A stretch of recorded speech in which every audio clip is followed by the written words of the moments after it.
The president said that he in fact believes the Me Too Time's Up movement might be going too far, that in fact it is dangerous. How did you get home? I don't remember. How'd you get there? I don't remember. Where is the place? I don't remember. How many years ago was it? I don't know.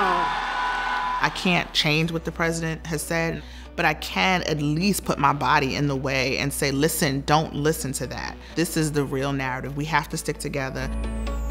I started the Me Too movement in 2006 because I was working with Black girls in Selma, Alabama. I was constantly confronted with their stories of sexual violence. Breaking news just moments ago. Harvey Weinstein surrendered to police here in New York City. In 2017, over 10 years after the Me Too movement was founded, Harvey Weinstein was exposed as a sexual predator, and a tweet from a Hollywood celebrity sparked a viral moment. It kind of lit a fire across this country. Millions across the world said, "Me too." When the hashtag first started trending, my first reaction was definitely panic. I was afraid that it was going to be not understood for what it had actually started as.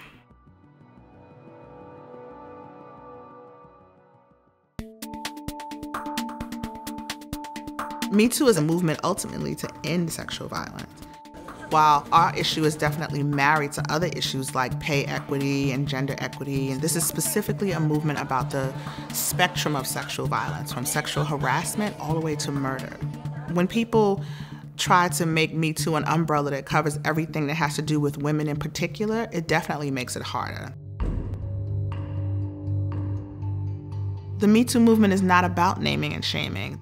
In the last year, we've seen huge focus on individual bad actors. It's not a movement to just deal with individual people if you're not gonna uproot the reasons why those people were allowed to behave in the ways they behave. Our goal is to shift the narrative so that our focus is on the millions and millions of people who actually said Me Too. Those people bravely came forward and told their stories.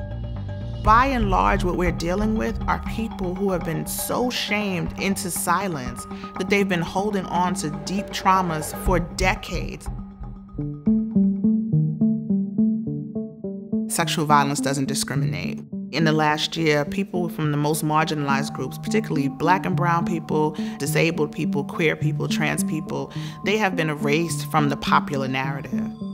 When you only see famous white, rich women in the media, it does not feel like there's space for you.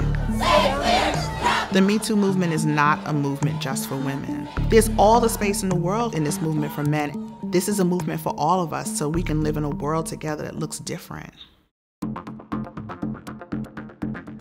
Me Too is not online activism. In order for the Me Too movement to survive and for us to end sexual violence, society would have to form a new shared idea about how we behave. We have to collectively understand what accountability looks like.